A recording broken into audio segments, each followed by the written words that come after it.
Welcome back to the School Sucks series. I am your host, JB. It is great to be here. I'm producer Brooke. Hello. This is the series where we talk about how school sucks with gripping enthusiasm that will keep you on the edge of your seat. And we tell JB to quiet. He's breaking the mic. Okay, so anyway, today we're going to be talking about, you guessed it, the school system. Unbelievable reveal. But anyway, we need to talk about how the school system basically is so depraved and teaches so terribly that it actually turns many kids into, well, bad people. I mean, that's not the most articulate way to put it, but perhaps it's the most efficient.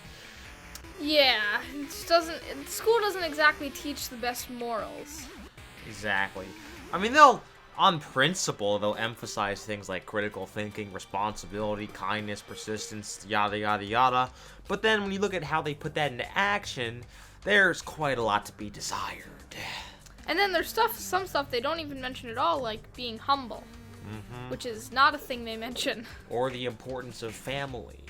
In fact, schools take away from family. They really monopolize you and sort of deteriorate the relationship between a child and the parent, which is kind of fundamental, if you know what I mean. You know, if you're in a building, locked up in a building for 7 hours a day, and then you come home to homework and your parents yelling at you for getting a C, you're not going to have the best relationships with your parents. Yeah. So anyway, we need to talk about the experience that kids have in school. If you're watching this, you probably are in school, or you were very recently, just looking at the demos of these videos. Or maybe you are currently at the moment in school. You may currently be at the moment in school. Maybe you'd mute your microphone in the virtual thing and just start watching some YouTube. I mean, hey, I'd probably do it, but, homeschooling and stuff. So anyway, schools say you need to be responsible. But then they never actually tell you how to be responsible. Instead, they say, okay, let's overload them with work. Let's say that you have 10 projects due by Friday. We're not going to give you any kind of plan, any kind of methodology on how to do it. We're just going to say, do this. You need to figure it out, basically. Also, for clarification for any new viewers, JB has been in the public school system before. He's not just saying this as being homeschooled for as long as he's been in school. Oh, yeah, I've been homeschooled my whole life. For clarification. Yes. And critical thinking, one of the most important things. They say, okay, you need to use your critical thinking. But then they say, okay, this is what you need to think. You need to think this is true. This is unequivocally true. We know this for 100% to be fact. And move on. Yeah, they don't exactly tell you how to think. They just tell you what to think. Exactly. They fill your head with garbage a whole lot of the time. And they say, this is the one best way to do things. You need to do it this way and nothing else. On the topic of self-esteem, they basically tell you to always have self-esteem. Always, you're the greatest. You can't do anything wrong. And while, yes, self-esteem is generally very good, having too much of it, you can become cocky. Or you could just become full of yourself. Just say, well, I don't need to be disciplined. I don't need to do this thing that I don't want to do because I'm the best. I love myself and nothing can change that. Only person who should love you unconditionally is your mother. I mean, kind of the way it is. Nobody, including you, should love yourself unconditionally, no matter what, in all cases whatsoever. That's just not how it should be. But that's what the school teaches you. It's self-esteem above all else. Are you failing? Or do you not know how to do this? Are you setting yourself up for a life of failure? Well, that's okay, because you're the best. Yep, that's basically how it works. They also destroy creativity. Creativity is one of the most important things you can have. It is absolutely crucial. And basically, I mean, you look at all the inventions, look around you. Everything around you right now had to be invented by somebody who had a whole lot of creativity. But what the school does is they take that and they say, all right, we're going to use that and we're going to now overload you with projects, with telling you that this is the one best way to do things. You better do it or else. And if you don't like it, shut up. So they're basically draining your creativity from you, making you into this blob that can do nothing but sit around at a cubicle all day later in your life.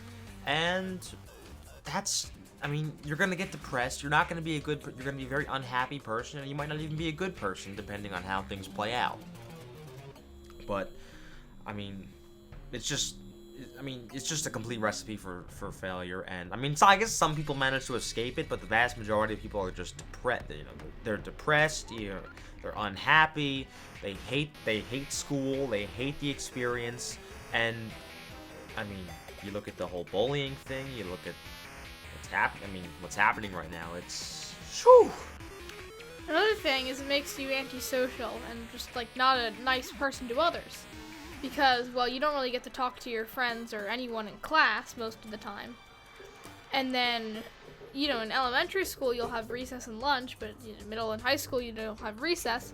And sometimes, I don't know how many schools do this, but last year in our school, we had assigned seatings for lunch, so we couldn't talk with our friends there. And that was real fun.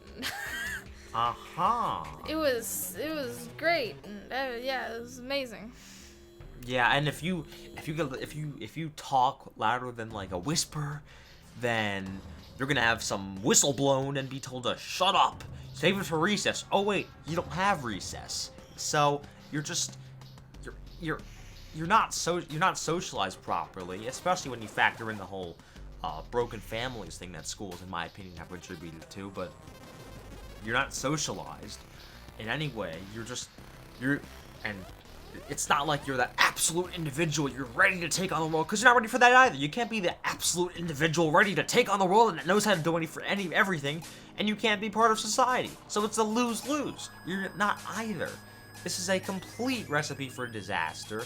And I mean, look around at society. Gee, you know, we've gotten rid of communities. We've basically abolished communities de facto. You know, you don't have any more close communities. I mean, school could be a good place for you to, like, talk to a bunch of people. But, you don't get any time to, so it doesn't really work that way. But you're in school with a lot of kids, and not all of them, you know, the bullies in the school are probably just that way because, you know, bad home life and then bad school life. But, you know, it could be a good place to meet people, but no. We shan't have any good properties of school. It shall all be bad. Yeah, so what you're doing for 6-7 hours a day is just mindless work, and it's built in such a way that even when you're talking to your friends, you're being driven insane because you're being told to look straight ahead and you want to talk to your friends. So you're just being driven insane either way. Again, kind of a lose-lose. And I don't get how people don't realize this. I think a big part of it is because when most people get out of school, they're like, well, okay, that was terrible. Let me never think about it again. And that's that. So you just don't think about it. You just don't deal with it for the rest of your life. And then your kids go to school, same story more or less. And nobody ever thinks about this. Nobody ever goes, what are we actually teaching kids? How are they actually learning? What's actually going on behind those massive brick walls? Those ugly brick walls that seclude kids from the outside world. What is actually going on there? Because I don't think most people know. Yeah, I think that's gonna be the end of the episode. Oh yeah. Maybe slightly shorter. Thank you for all the views on the last School Sucks too. Yes, just leave a comment. I think that helps the algorithm. Especially, you know, if you don't like this video, can you please just leave like 10 comments? Like we'll get into like a discussion. Like we can talk about this. You know, you can call me up on the phone about it. Maybe have lunch together. But anyway, if you did like this video, please do subscribe and leave a like. And we have our email down below, social media, although I'm done with Twitter. But anyway, yeah, so until next time, I've been your host, JB. And I'm your producer, Brooke. And we are signing off.